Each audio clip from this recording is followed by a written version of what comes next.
Hello दोस्तों, कैसे हैं आप। स्वागत है आपका हमारी आज की इस नई वीडियो में।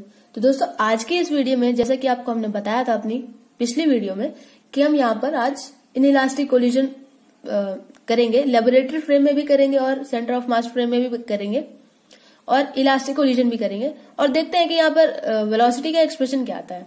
और हम देखेंगे कि सेंटर ऑफ मास के क्वेश्चंस हम लेबोरेटरी फ्रेम में कैसे करते हैं और सेंटर ऑफ मास फ्रेम में कैसे करते हैं, और centre of mass frame of reference जो है उसमें हमें कैसे आसानी होती है कि हम कोलिजन के क्वेश्चन को सॉल्व कर लेते हैं इजीली अगर हम लेबोरेटरी फ्रेम से कंसीडर करें। तो चलिए शुरू करते हैं जल्दी से। सबसे पहले लेबोरेटरी फ्रेम में देखते हैं इनइलास्टिक कोलिजन के लिए, ठीक है। तो inelastic collision in laboratory frame of reference, ठीक है। अब यहाँ पर कुछ हम चीजें कंसीडर करेंगे, कुछ एजम्पशंस है हमारी। तो देखिए, जो मास m1 है और m2 है, ठीक है। यहाँ पर दो बॉडीज होंगी क्योंकि ऑब्वियसली हम कोलिजन का केस ले रहे हैं तो दो बॉडीज तो चाहिए जो दोनों अप्रोच कर रही हो कि मतलब अगर ये बॉडी A है, ये बॉडी B है, तो ये इधर आ रही हो और ये इधर आ रही हो, तभी कोलिजन तो तभी पॉसिबल है, ठीक है। वैसे कोलिजन ऐसे भी हो सकता है कि अगर यहाँ पर बॉडी A है, ये बॉडी B है, ये भी इधर मूव कर रही है और ये भी इधर मूव कर रही है, बट उस केस में यहां पर कुछ इसकी वेलोसिटी ज्यादा होनी चाहिए B से, ठीक है। ऐसे सब केसेस होते हैं यहाँ पर। तो अभी हम सिंपल सा केस लेंगे कि दोनों बॉडीज अप्रोच करेंगी, ठीक है। तो यहाँ पर जो हम कंसीडर करते हैं कि m1 और m2 ये दो जो पार्टिकल्स हैं, पार्टिकल्स बोल दो या बॉडीज बोल दो, ठीक है। तो इनके मासेस हैं, फर्स्ट बॉडी का मास m1, सेकंड बॉडी का मास m2। सिमिलरली इनिशियल वेलोसिटी, ठीक है, इनिशियल वेलोसिटी मतलब कोलिजन के पहले की वेलोसिटी। तो फर्स्ट बॉडी की जो वेलोसिटी है बिफोर कोलिजन वो u1 है और सेकंड बॉडी की वेलोसिटी बिफोर कोलिजन है u2। सिमिलरली फाइनल वेलोसिटी मतलब कि आफ्टर कोलिजन जो फर्स्ट बॉडी है उसकी वेलोसिटी v1 है और सेकंड बॉडी की वेलोसिटी v2 है। तो अब जैसे कि हम जानते हैं कि जो मोमेंटम होगा बिफोर कोलिजन, मोमेंटम क्या होता है, मास इनटू वेलोसिटी, ठीक है, मास इनटू वेलोसिटी। तो जो फर्स्ट पार्टिकल है उसका मोमेंटम हो जाएगा m1u1, है ना, उसका मोमेंटम हो जाएगा m1u1 और सेकंड पार्टिकल का मोमेंटम हो जाएगा m2u2। टोटल मोमेंटम देखें अगर हम, total initial momentum before collision, तो क्या करेंगे, इन दोनों को ऐड कर देंगे, ठीक है। ये इक्वेशन 1 हो गई, ठीक है। अब यहां पर हम क्या करते हैं कि यहां पर हम परफेक्टली इनइलास्टिक कोलिजन कर रहे हैं और आपको हमने वीडियो में बताया था जहां पर हमने आपको इलास्टिक और इनइलास्टिक कोलिजन के बीच में डिफरेंस बताया था। तो उसमें हमने क्या बताया था कि परफेक्टली इनइलास्टिक कोलिजन जो होती है, जो एक परफेक्टली इनइलास्टिक कोलिजन होता है उसमें जो दो बॉडीज होती हैं वो आपस में स्टिक कर जाती है, मतलब आपस में चिपक जाती हैं। तो इसको हम ऐसे शो कर सकते हैं, जैसे कि देखिए, ये बॉडी A है और ये बॉडी B है, ठीक है। ये इधर मूव कर रही है, ये इधर आ रही है, तो ये बिफोर कोलिजन का केस है, ठीक है, ये बिफोर कोलिजन है। अब अगर आफ्टर कोलिजन की बात करें, आफ्टर कोलिजन, ठीक है, आफ्टर कोलिजन की बात करें और ये परफेक्टली इनइलास्टिक कोलिजन है, इनइलास्टिक, ठीक है, परफेक्टली इनइलास्टिक कोलिजन है, तब क्या होगा, ये जो बॉडी A है और बॉडी B है ये आपस में चिपक जाएंगी, ठीक है। अब देखते हैं कि इनकी वेलोसिटी 0 होगी या नहीं। ऐसा डिपेंड करता है, जरूरी नहीं है कि इसकी वेलोसिटी 0 ही हो जाए अगर ये आपस में चिपक गई तो, ठीक है, ऐसा जरूरी नहीं है। हम देखेंगे आगे, इसके कुछ केसेस होते हैं। तो देखिए, इसके बाद हम क्या करते हैं, जैसे कि यहां पर हमने लिखा है, if the perfectly inelastic collision, in perfectly inelastic collision two particles stick together and moves with v velocity, ठीक है। जो वेलोसिटी, कोई भी कॉमन वेलोसिटी हम ले लेते हैं आफ्टर कोलिजन, कोलिजन के बाद कोई भी एक कॉमन वेलोसिटी होगी क्योंकि दोनों पार्टिकल्स आपस में चिपक गए हैं, इसलिए उनकी एक कॉमन वेलोसिटी होगी, उसको हम कैपिटल V बोल देते हैं, ठीक है। तो यहाँ पर पार्टिकल रेस्ट में भी आ जाते हैं कभी कभी इनइलास्टिक कोलिजन के बाद जब ये चिपक जाते हैं। बट यहाँ पर हम दूसरा केस ले रहे हैं, ठीक है। तो यहां से हम क्या करते हैं, ये हो गई इक्वेशन 2, ये हो गई इक्वेशन 2। तो अब यहां से इन दोनों इक्वेशन से हम यहां पर कंजर्वेशन ऑफ मोमेंटम लगा सकते हैं। अब आप सोच रहे होंगे कि इनइलास्टिक कोलिजन में कंजर्वेशन ऑफ मोमेंटम कैसे, तो आपको हमने बताया था कि मोमेंटम हर एक टाइप का कोलिजन में कंजर्व्ड रहता है, चाहे वो कोई भी कोलिजन हो, मोमेंटम हमेशा कंजर्व्ड रहता है, ठीक है। तो यहां पर हम इसको कुछ ऐसे लिख सकते हैं कि since momentum is always conserved in a collision, ठीक है, मोमेंटम हमेशा कंजर्व्ड रहता है। तो यहां से हम क्या करते हैं, दोनों इक्वेशंस को इक्वेट कर देते हैं। मतलब ये फाइनल मोमेंटम है, P फाइनल लिख देते हैं, is equals to P initial, ठीक है। अब यहां से फाइनल मोमेंटम था क्या, जो हमारी इक्वेशन 2 थी, ये m1 plus m2 into v, ठीक है, ये कॉमन वेलोसिटी है दोनों बॉडीज की, is equals to P initial था m1u1 प्लस m2u2। तो यहां से ये जो कॉमन वेलोसिटी आई v, उसकी वैल्यू क्या होगी, m1u1 plus m2u2 upon m1 plus m2, ठीक है। तो इस फॉर्मूले को हमें याद रखना है, ये बहुत ही इंपॉर्टेंट फॉर्मूला है, ठीक है। अगर कोई भी कोलिजन का क्वेश्चन आता है इनइलास्टिक के केस में, और अगर हमें फाइनल वेलोसिटी निकालनी है कोलिजन के बाद, ठीक है, और अगर परफेक्टली इनइलास्टिक कोलिजन दिया हुआ है, तो हम सीधे ये फॉर्मूला लगा सकते हैं और यहां से हम उसकी वैल्यू निकाल सकते हैं। फॉर्मूला क्या है, v is equals to m1u1 plus m2u2 upon m1 plus m2। अब ये तो हमें पता ही है टर्मोलॉजीज की हमने क्या की यूज किए, m1 है फर्स्ट बॉडी का मास, m2 है सेकंड बॉडी का मास, u1 है फर्स्ट बॉडी की वेलोसिटी और u2 है सेकंड बॉडी की वेलोसिटी बिफोर कोलिजन, कोलिजन से पहले, और ये तो मासेस है, इनको ऐड करना है, ठीक है।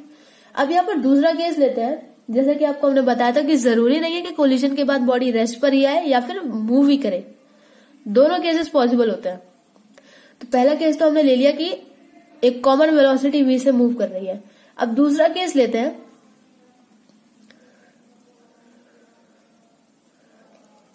ठीक है, और दूसरा केस यहां पर ये आ जाता है कि वो बॉडीज रेस्ट पर आ जाती हैं, ठीक है। तो अगर उसकी बात हम थोड़ी देर में करेंगे। अगर यहां पर हम इस फॉर्मूले, देखिए ये जो फॉर्मूला है, इसको थोड़ा सा सिंप्लीफाई करते हैं। अगर क्वेश्चन में हमें ये बोला हुआ है कि जो सेकंड पार्टिकल है वो रेस्ट पर है, रेस्ट पर है मतलब इनिशियली रेस्ट पर है, मतलब कि कुछ ऐसा केस है, ये है पार्टिकल सेकंड, मतलब पार्टिकल बी बोल दो यहां पर, और ये फर्स्ट पार्टिकल है ए, ये रेस्ट पर है और ये u1 वेलोसिटी से इधर मूव कर रहा है, तो ये तो जाकर वैसे भी टकराएगा, कोलिजन तो होगा ही ना। तो यहां पर अगर u2 की वैल्यू 0 कर दे तो यहां पर फॉर्मूला क्या बनेगा, v is equals to m1u1 plus 0 हो जाएगा अपॉन m1 प्लस m2, ठीक है। तो ये फॉर्मूला बन गया हमारे पास, ये भी एक इंपॉर्टेंट फॉर्मूला है। पर अगर हम ये याद रख लेते हैं तो सही है, यहां से ये भी आराम से निकल जाएगा। वो तो क्वेश्चन में क्या कंडीशन दी हुई है उस पर डिपेंड करता है कि हम उसको किस तरीके से सॉल्व करेंगे और क्या फॉर्मूला लगाएंगे। तो ये फॉर्मूला हम अगर याद रखें तो अच्छा रहेगा, ठीक है। आगे देखते हैं, देखिए there will be a loss of kinetic energy. अब काइनेटिक एनर्जी का लॉस क्यों होगा,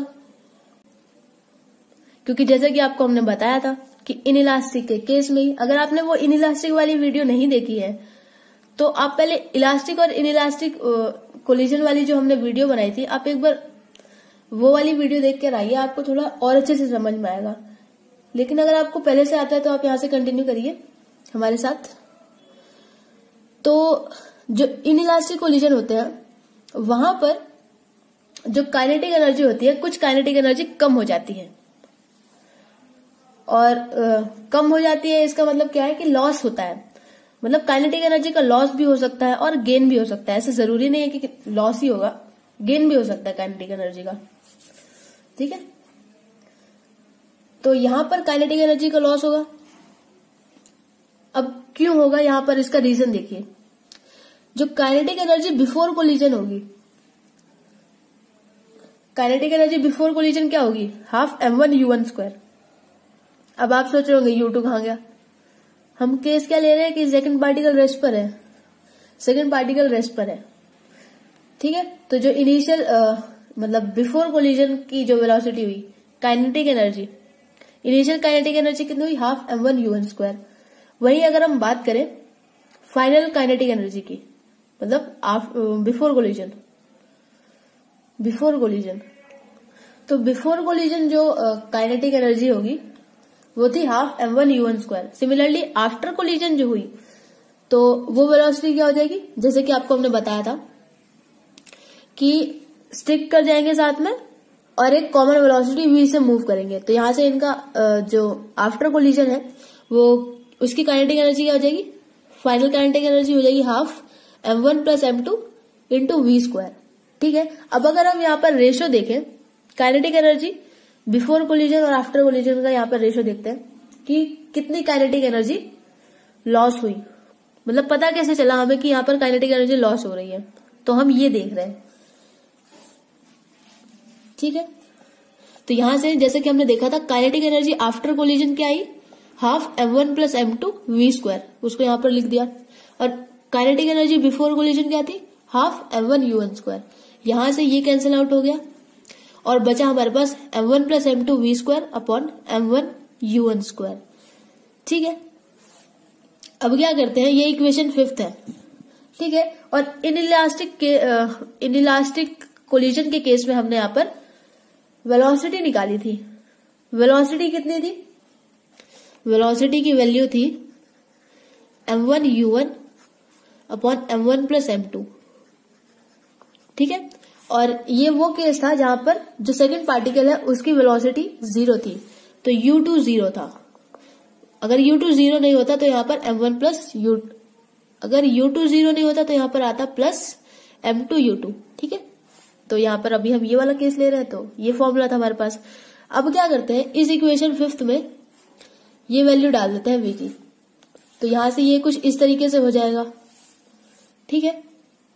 और यहां से हमारे पास बचेगा कुछ ऐसा, अगर हम इसको सॉल्व करेंगे तो यहां से m1 और ये m1 वाला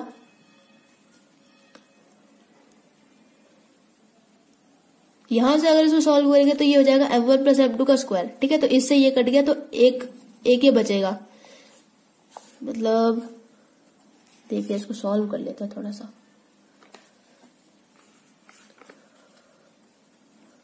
तो देखिए हमारे पास क्या है एक्सप्रेशन, हमारे पास है m1 plus m2 into m1u1 square, ठीक। और दूसरा क्या है m1u1 upon m1 plus m2 square. अब इसको सॉल्व करेंगे अगर हम, तो देखिए ये हो जाएगा m1 प्लस m2 और ये हो जाएगा m1u1 स्क्वायर, ठीक, इनटू ये हो जाएगा m1u1 का होल स्क्वायर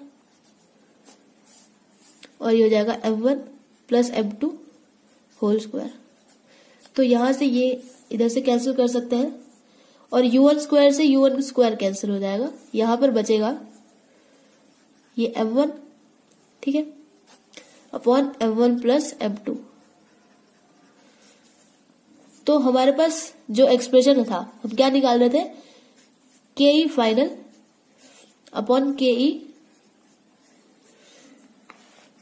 ई फाइनल अपॉन के ई इनिशियल निकाल रहे थे। उसका एक्सप्रेशन क्या आया, m1 upon m1 plus m2। अब हम ये तो देख ही सकते हैं कि ये m1 प्लस m2 m1 से बड़ा होगा, है ना। m1 प्लस m2 m1 से तो बड़ा ही होगा, ठीक है। अब डिनोमिनेटर बड़ा है न्यूमरेटर से, ये डिनोमिनेटर बड़ा है न्यूमरेटर से, तो हम क्या कह सकते हैं कि ये जो एक्सप्रेशन है ये लेस देन 1 होगा। जैसे कि एग्जाम्पल क्या है, देखिए एक एग्जाम्पल लीजिए, जैसे कि यहां पर लिख दीजिए आप 5 लिख देते हैं, ठीक है, अपॉन ये न्यूमरेटर है। अब डिनोमिनेटर अगर इससे बड़ा हुआ, सपोज हमने लिख दिया 7 लिख दिया 7। अब इसको अगर हम डिवाइड करेंगे तो क्या आएगा, 0 पॉइंट कुछ आएगा, ठीक है, मतलब लेस देन तो 1 ही आएगा।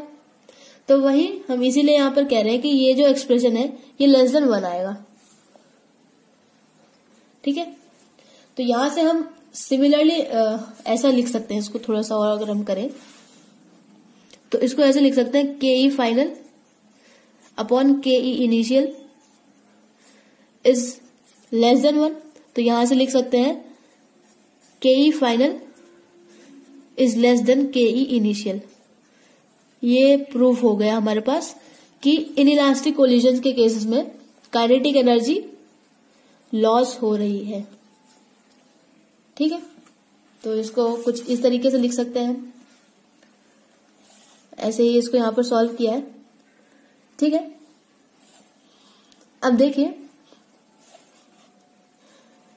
यहां पर नोट में हमने ये लिख दिया, तो यहां हम क्या कह सकते हैं कि काइनेटिक एनर्जी तो लॉस हो रही है। अब देखते हैं कि लॉस हो रही है तो किस फॉर्म में हो रही है। जैसे कि हम जानते हैं कि अगर कोलिजन हो रहा है तो यहाँ पर हीट की फॉर्म में हो रही होगी या फिर साउंड एनर्जी की फॉर्म में हो रही होगी, ठीक है। तो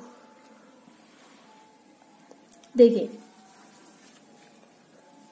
this loss of kinetic energy on collision manifest itself in the form of heat energy in the system due to increase vibration of the atoms of the two particles.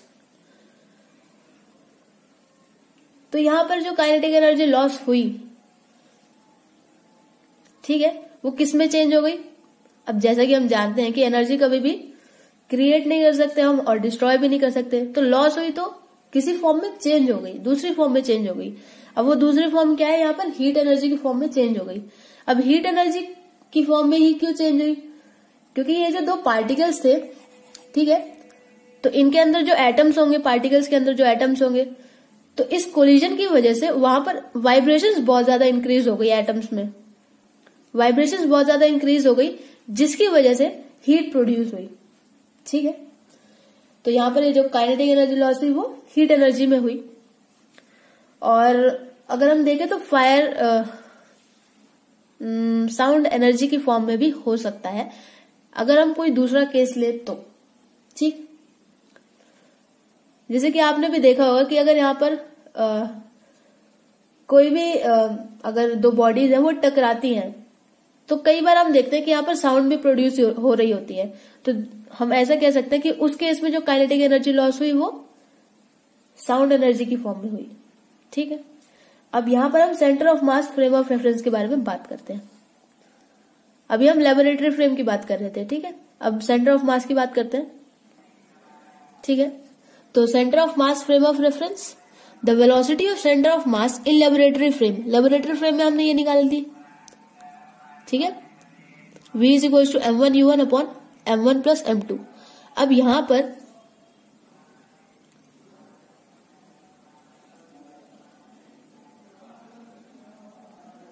यहां से हम क्या कह सकते हैं कि जो सेंटर ऑफ मास फ्रेम है, ठीक है, वो वेलोसिटी v से मूव कर रहा है लेबोरेटरी फ्रेम के रिस्पेक्ट में,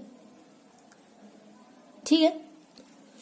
अभी जैसा कि हमने थोड़ी देर पहले भी देखा था कि जो सेंटर ऑफ मास फ्रेम है वो एक कांस्टेंट वेलोसिटी v से मूव करता है लेबोरेटरी फ्रेम के रिस्पेक्ट में, जिसकी वजह से सेंटर ऑफ मास फ्रेम भी एक इनर्शियल फ्रेम हो जाता है। और यहां से इस एक्सप्रेशन से भी हम कह सकते हैं, इस एक्सप्रेशन को देखकर भी हम कह सकते हैं कि जो सेंटर ऑफ मास फ्रेम है वो एक वेलोसिटी v से मूव कर रहा है relative to laboratory frame, laboratory frame के रिलेटिव में या फिर रिस्पेक्ट में हम कह सकते हैं। अब यहां पर कुछ इंपॉर्टेंट चीजें थोड़ा सा देख लेते हैं।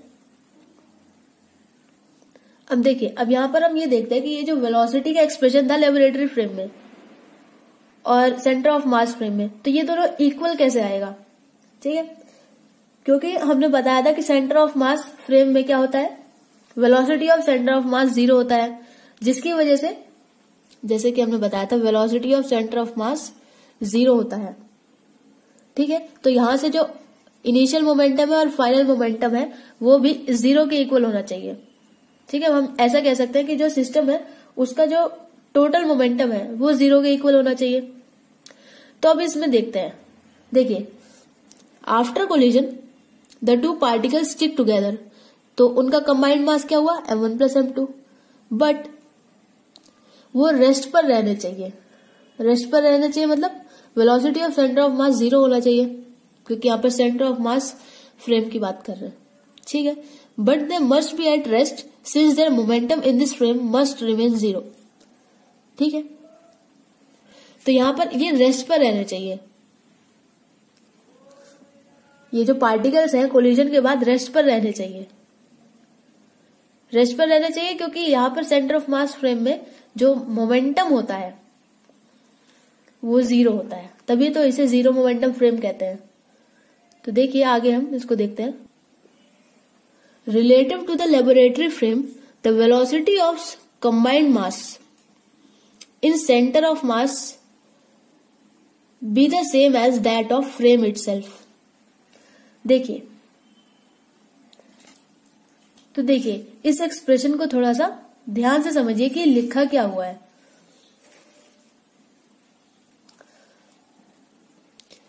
Relative to the laboratory frame, अब देखिए जो वेलोसिटी है कंबाइंड मास की, the velocity of the combined mass in centre of mass,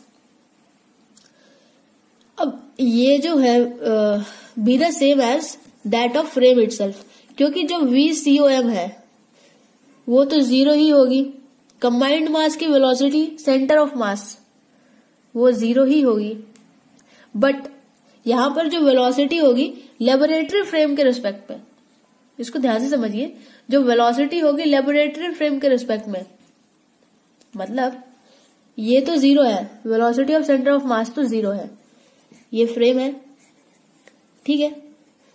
अब ये सेंटर ऑफ मास फ्रेम है और यहां पर ये लेबोरेटरी फ्रेम है, ठीक है। अब यहां पर ये पार्टिकल जो था उसका सेंटर ऑफ मास है, ठीक है। मतलब जो दो पार्टिकल स्टिक टुगेदर हुए ना ये कोलिजन के बाद, उनका सेंटर ऑफ मास यहाँ है, तो सेंटर ऑफ मास की वेलोसिटी इस ओरिजिन O के रिस्पेक्ट में हमेशा 0 होती है। पर अगर हम ये जो दो बॉडीज हैं, ठीक है, इनकी बात करें इस लेबोरेटरी फ्रेम के रेफरेंस में, इस लेबोरेटरी फ्रेम के रेफरेंस में, तो वो किसके इक्वल होगी, जिस वेलोसिटी से ये फ्रेम मूव कर रहा है। ये फ्रेम भी तो मूव कर रहा है, और ये फ्रेम किस वेलोसिटी से मूव कर रहा है, वेलोसिटी v से मूव कर रहा है, कांस्टेंट वेलोसिटी v से, ठीक है। तो यहां से हम ऐसा लिख सकते हैं कि ये जो वेलोसिटी है, जो लेबोरेटरी फ्रेम के रिस्पेक्ट में सेंटर ऑफ मास फ्रेम की वेलोसिटी है, वो उस फ्रेम की वेलोसिटी, मतलब ये जो centre of mass frame move कर रहा है उस वेलोसिटी के इक्वल है, मतलब v is equal to m1u1 upon m1 plus m2, ठीक है। तो अब ये जो वेलोसिटी v है,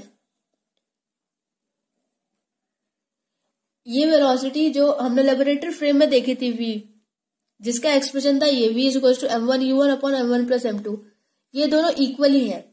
ये एक्सप्रेशन वेलोसिटी का जो है ये दोनों सेम ही है, कंबाइंड के केस में भी और लेबोरेटरी के फ्रेम के केस में भी। तो दोस्तों आज की वीडियो में इतना ही था। अगर आपको यहाँ पर थोड़ा सा कंफ्यूजन हो तो आप कमेंट में जरूर बताइएगा, आपको इसका थोड़ा सा हम और अच्छे से डिटेल में बता देंगे। बाकी हमने तो पूरी कोशिश की कि आपको ये centre of mass frame of reference अच्छे से समझा दें। फिर भी अगर आपको कोई डाउट है तो आप कमेंट सेक्शन में हमें लिख के बता सकते हैं। तो दोस्तों मिलेंगे अगली वीडियो में। यहाँ पर हम इलास्टिक वन डायमेंशनल कोलिजन देख रहे होंगे लेबोरेटरी फ्रेम में, और उसके बाद collision frame centre of mass frame में भी देखेंगे इलास्टिक कोलिजन को। तो दोस्तों मिलते हैं अगली वीडियो में। दोस्तों मिलते हैं अगली वीडियो में। तब तक अपना ध्यान रखिए, अपने पेरेंट्स का ध्यान रखिए और मेहनत करते रहिए।